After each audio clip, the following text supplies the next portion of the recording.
Good morning students. पिछले video में हमने चैप्टर 6 ट्रायंगल्स की 6.3 एक्सरसाइज कंप्लीट कर ली थी। आज मैं आपको इसकी नेक्स्ट एक्सरसाइज 6.4 इसे स्टार्ट कराता हूँ।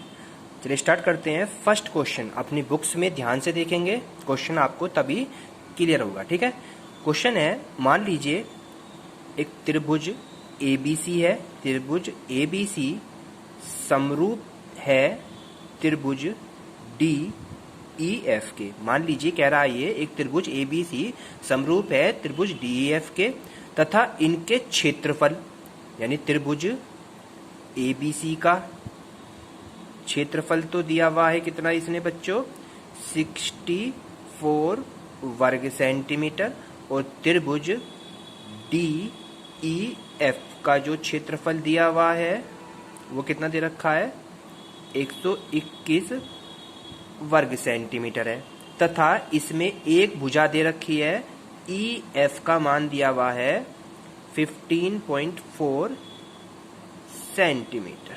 ठीक है, ये भुजा आपकी दी हुई है। ठीक है, यानी कि एक त्रिभुज तो आपका हो गया ABC, एक त्रिभुज हो गया आपका DEF, और वो क्या कह रहा है दोनों त्रिभुज कैसे हैं बच्चों, समरूप त्रिभुज है। जब वो समरूप त्रिभुज की कंडीशन आपसे बोल रहा है, एक त्रिभुज ABC और दूसरा त्रिभुज DEF दोनों आपस में समरूप है, और ये वाली भुजा इसने 15.4 दे रखी है, और दोनों त्रिभुजों का क्षेत्रफल एक का 64 और एक का 121 है। तो हमें पता है समरूप त्रिभुज की कंडीशन पता है कि त्रिभुजों के क्षेत्रफलों का अनुपात, त्रिभुजों के क्षेत्रफलों का अनुपात, क्षेत्रफलों का अनुपात बराबर होता है संगत भुजाओं के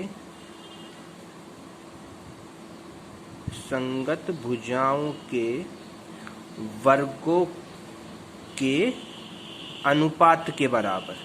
ये हमारा क्या है बच्चों, फॉर्मूला है। ठीक है, यानी जो त्रिभुज हैं उनके क्षेत्रफलों का अनुपात, जैसे कि त्रिभुज ABC का क्षेत्रफल, ठीक है, अपोन में त्रिभुज DEF का क्षेत्रफल।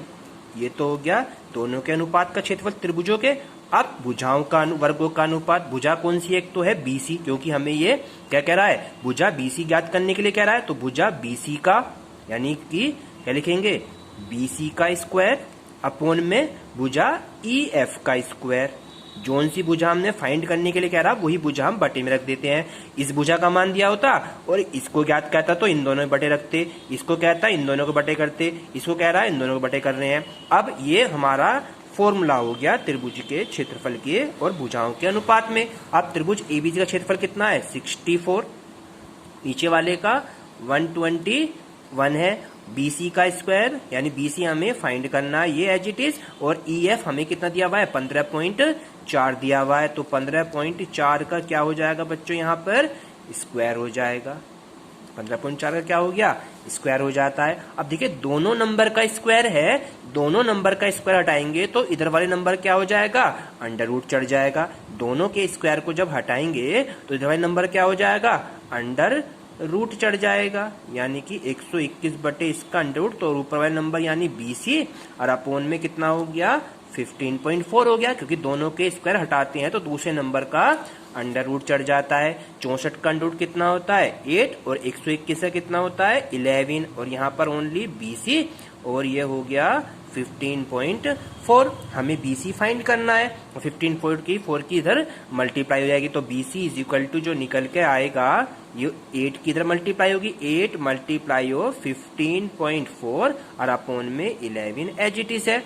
अब इसे सोल्व करना है आपको। सोल्व कैसे करेंगे, 11 से 15.4 को डिवाइड कर लीजिए। कैसे करेंगे डिवाइड, ये लीजिए 11 1 जा 11 हो गया, यहाँ पे कितने बचे आपके 4 बचे, 4 और 4 मिलकर 4.4, तो क्या हो जाएगा 11 चौक 44, और 14 की 8 से मल्टीप्लाई कर दीजिए, 14 अट्ठे 112, यानी कि 1.2 11.2, तो BC कितना आया 11.2 सेंटीमीटर। आपका क्या हो गया, ये BC का आंसर आ जाता है। क्लियर हो गया बच्चों आपके क्वेश्चन? ये बिल्कुल आपको इस फॉर्मूले का यूज करना है और ये फॉर्मूला वेरी इंपॉर्टेंट है, आगे तक आपके यूज होना है। सेकंड क्वेश्चन की तरफ चलते हैं। सेकंड क्वेश्चन कह रहा है एक समलंब ABCD है। सबसे पहले एक समलंब बनाते हैं। समलंब कैसा होता है, इस तरह से एक समलंब बनाया, इसका नाम डाल दिया इसने A B C और D, A B C D, ठीक है, A B C D, ये एक समलंब हो गया। और कह रहा है समलंब ABCD जिसमें AB जो है समांतर है CD के। ये हमें दिया हुआ है कि AB जो है समांतर है किसके बच्चों, CD के। AB क्या है, CD के समांतर है, तथा इसके जो विकर्ण है परस्पर, इसका विकर्ण ये वाला विकर्ण और इसका विकर्ण ये वाला, ये दोनों एक दूसरे को बिंदु O पर प्रतिच्छेद करते हैं। कहां पर करते हैं, बिंदु O पर काटते हैं। यदि AB बराबर, इसने दिया हुआ है इसमें, यदि AB बराबर 2 गुणा CD, ये बच्चों इसने हमें दिया हुआ है। यदि AB बराबर, इस AB बराबर 2 गुणा CD है, तो त्रिभुज AOB व त्रिभुज COD, AOB व COD, इनके क्षेत्रफलों का अनुपात ज्ञात कीजिए। क्षेत्रफलों का अनुपात हमें फाइंड आउट करना है। समझ में बच्चों क्वेश्चन, ये हमें दिया हुआ है सब कुछ। अब क्षेत्रफलों में अनुपात तभी फाइंड कर सकते हैं जब ये वाला त्रिभुज और ये वाला त्रिभुज आपस में कैसा हो समरूप त्रिभुज हो। जब तक कि हमें पता नहीं समरूप है तो हम इसको क्वेश्चन में समरूप त्रिभुज वाली ऊपर वाली कंडीशन नहीं लगा सकते। अब इससे पहले तो हमें समरूप त्रिभुज दिखाना पड़ेगा। समरूप त्रिभुज के लिए क्या करना पड़ेगा, ये वाला त्रिभुज और इस त्रिभुज के समरूप दिखाएंगे। कैसे दिखाएंगे, चलिए स्टार्ट करते हैं। ठीक है, देखिए AB जो है समांतर है किसके, CD के। AB जो है समांतर है CD के, ये हमें ज्ञात है। और जब AB समांतर CD के है और AC जो है इन दोनों की तिर्यक रेखा है, AC क्या है, AC तिर्यक रेखा है इसकी, AB तिर्यक, AC तिर्यक रेखा हो गई। तो इस कंडीशन पे एंगल ऑफ CAB जो होगा, ये वाला CAB, यानी ये जो एंगल होगा, एंगल ऑफ CAB एकांतर होगा। एकांतर कोण होगा किसके, किसके होगा, इस वाले के ACD, यानी ये वाला एंगल इस एंगल के एकांतर, यानी क्रॉस मल्टीप्लाई में इधर का एकांतर अंतर कोण की कंडीशन होती है। तो ये वाला कोण क्या हो गया, ACD के बराबर होगा। क्यों होगा, क्योंकि ये एकांतर अंतर कोण है। और ऐसे ही आपका दूसरा वाला भी सेम है, बिल्कुल एज इट इज। दूसरा वाला कौन सा, OAB, OAB वाला एंगल, OAB भी आपके किसके है, OCD के, एंगल ऑफ OCD के। ये किस कंडीशन से है, एकांतर कोण की कंडीशन है। ये किसकी कंडीशन है बच्चों, ये एकांतर कोण की कंडीशन से। ये इक्वल हो गया आपके। ठीक है, जब एकांतर कोण की कंडीशन होती है तो क्या हो जाता है, AB समांतर CD के है। अब ये पहली कंडीशन हो गई। अब दूसरी वाली कंडीशन पे है, जब AB समांतर CD के है और तिर्यक रेखा कौन सी होगी अब की बार, अब की तिर्यक रेखा हो गई BD और DB तिर्यक रेखा है। पहले तिर्यक रेखा थी AC, अब क्या तिर्यक रेखा हो गई DB। और जब तिर्यक रेखा DB होती है तो उस कंडीशन पे angle of DBA, angle of DBA, यानी ये वाला जो एंगल है, एंगल ऑफ DBA बराबर होगा किसके, एंगल ऑफ BDC के, यानी ये एंगल इस एंगल के बराबर होगा, एंगल ऑफ BDC के। ये भी क्यों होगा, एकांतर अंतर कोण की कंडीशन। ऐसी दूसरा इसके अंदर बात करें तो कोण OBA बराबर होगा कोण ODC के। ये भी किसी कंडीशन होगी, दोनों एकांतर कोण की। किसकी कंडीशन होगी बच्चों, एकांतर कोण की कंडीशन हो जाती है, एकांतर कोण की कंडीशन हो गई। ठीक है, अब जब ये एकांतर कोणीय कंडीशन को प्रूव कर रहा है तो इसलिए त्रिभुज एओबी और सीओडी में लेके चलेंगे। क्या लेके चलेंगे? त्रिभुज हमने क्या ले लिया बच्चों यहाँ पे? कौन सा त्रिभुज हमारे पास? एओबी, त्रिभुज एओबी व त्रिभुज कौन सा है दूसरा? सीओडी।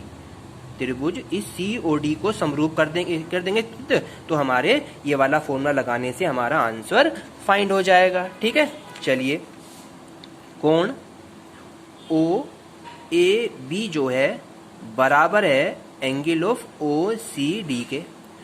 ओ ए बी जो है किसके बराबर है? ओ सी डी के। हमने अभी ऊपर दिखाया, ये रहा एकांतर कोणीय कंडीशन से ऊपर सिद्ध किया है। इसी प्रकार एंगल ऑफ ओ बी ए जो है एंगल ऑफ किसके बराबर है? ओ डी सी के। ये भी हमने ऊपर सिद्ध किया, ये रहा ओ ए बी बराबर ओ डी सी के। और इसके दोनों प्रूव करें अभी। अब जब ये दोनों प्रूव्ड हैं तो शीर्षाभिमुख कंडीशन कहती है कोण ए ओ बी जो है सी ओ डी के बराबर होगा। Angle of C O D के बराबर होगा। क्यों होगा बराबर? शीर्षाभिमुख कोण की कंडीशन है ये।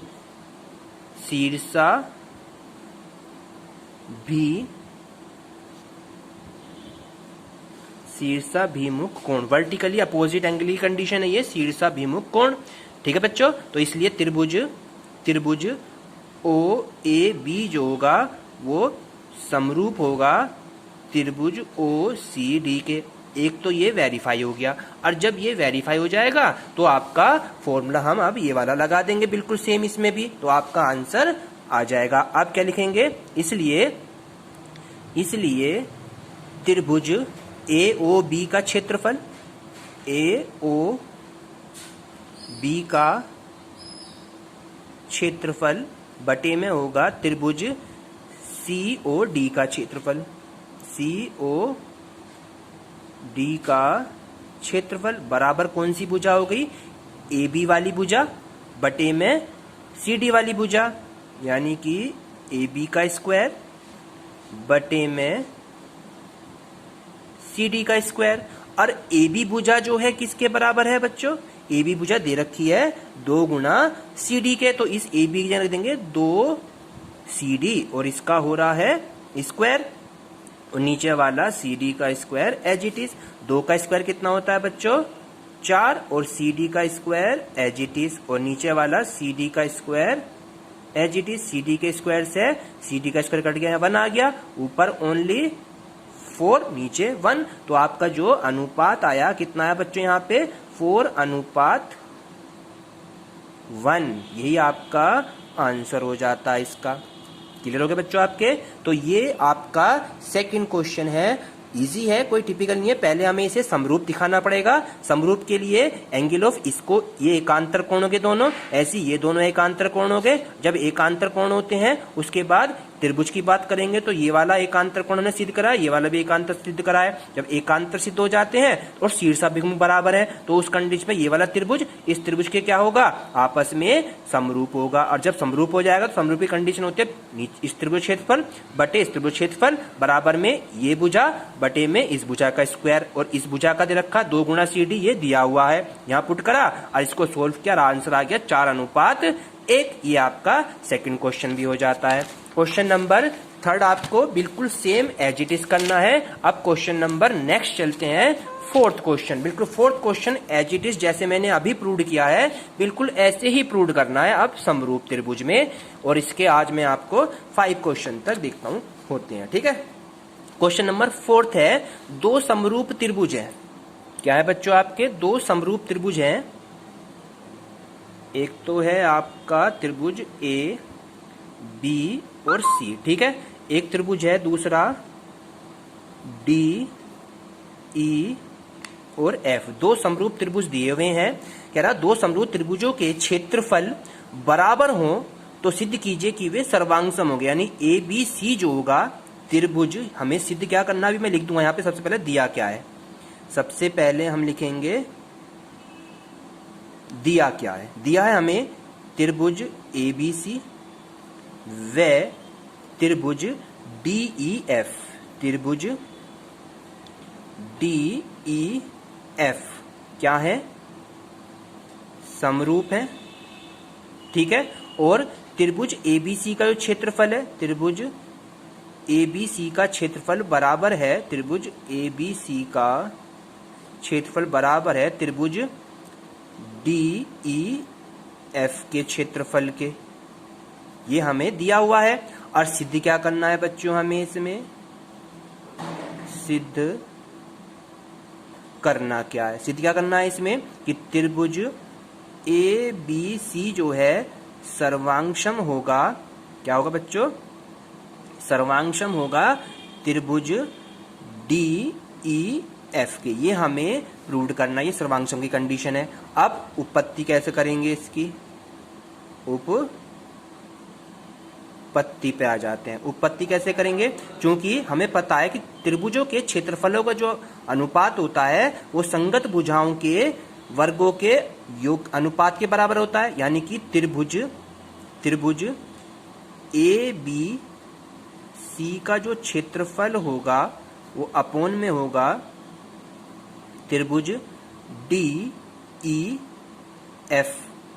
का क्षेत्रफल, और बराबर में क्या होगा, इनकी संगत भुजाओं, इसकी संगत भुजा BC का स्क्वायर और इसकी संगत भुजा कितनी है बच्चों, EF का स्क्वायर, ठीक है। अब दोनों के क्षेत्रफल क्योंकि हम इसमें क्या है, बराबर है, क्योंकि दोनों के क्षेत्रफल क्या है बच्चों, आपस में बराबर हैं। जब क्षेत्रफल बराबर होंगे तो यानी कि दोनों की वैल्यू को बराबर कैसे रख देंगे, क्योंकि परंतु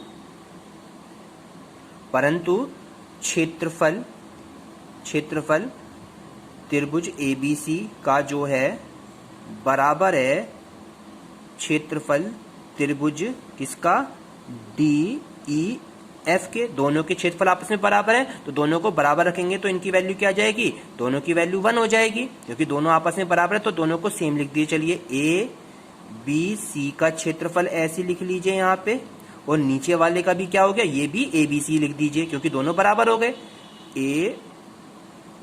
ABC का क्षेत्रफल और बराबर में ये BC का स्क्वायर और EF का स्क्वायर एज इट इज। अब देखिए ऊपर नीचे दोनों सेम करता है तो ओनली 1 आता है काट के, और यहाँ पर BC का स्क्वायर अपोन में EF का स्क्वायर आ गया। यानी कि क्या कंडीशन बनी, EF की 1 में मल्टीप्लाई हो जाएगी तो ये हो जाएगा BC का स्क्वायर बराबर EF का स्क्वायर, दोनों के स्क्वायर कैंसिल आउट हो जाएंगे, BC बराबर क्या हो जाएगा, EF हो जाएगा। यानी BC भुजा जो हो गई EF भुजा के बराबर आ गई। अब BC भुजा EF भुजा के बराबर आ जाती है तो तब त्रिभुज को लेकर चलेंगे। अब त्रिभुज ABC व त्रिभुज DEF में, ठीक है। त्रिभुज में क्या करेंगे, कोण ABC जो होगा, कोण ABC बराबर होगा किसके, DEF के, यानी ये वाला एंगल इस एंगल के बराबर होगा, एंगल ऑफ DEF के बराबर होगा। क्यों, क्योंकि BC भुजा EF के बराबर है, क्योंकि BC भुजा जो है EF के क्या आई है, बराबर आई है। कैसा आई है, मैंने ऊपर सिद्ध किया है, ये किया मैंने सिद्ध ऊपर कि BC बराबर EF आ गया, क्योंकि भुजा BC जो है EF के बराबर आ गई, इसलिए एंगल ऑफ ACB भी बराबर होगा एंगल ऑफ DEF के। AC यानी ये वाला एंगल भी किसके होगा, इस एंगल के बराबर होगा। जब ये एंगल इसके बराबर है और इसको सिद्ध करके दिखाते हैं ये भी इसके बराबर हो गया। दो एंगल बराबर होने पर क्या हो जाता है, त्रिभुज आपस में सर्वांशम हो जाते हैं। जब ये दोनों किसी कंडीशन से, ये वाली चीज, ये कंडीशन बनी समरूप त्रिभुज की कंडीशन से, इसलिए त्रिभुज ABC क्या हो गया, त्रिभुज ABC त्रिभुज DEF के क्यों है, समरूप है चूंकि, इसलिए ये एंगल भी बराबर होंगे। ठीक है बच्चों, आप क्या लिखेंगे यहाँ पे, अतः त्रिभुज ABC समरूप होगा त्रिभुज DEF के। ये हमारा क्या हो गया बच्चों, प्रूव्ड हो जाता है। ये फॉर्मूला लगा ASA, एंगल साइड एंगल से। ठीक है, तो ये आंसर आ जाता। यही हमें वेरीफाई करना था। तो आज आपके मैंने इसके 4 क्वेश्चन कंप्लीट करा दिए हैं। कल मैं इसके नेक्स्ट क्वेश्चन आपको, कितने क्वेश्चन बुक्स में दिए हुए हैं, इसके 9 क्वेश्चन है बच्चों इस एक्सरसाइज में। कल मैं इसको आपके नेक्स्ट क्वेश्चन 4 कल करा दूंगा। ठीक है, इसे नोटबुक में कंप्लीट करें। Thank you.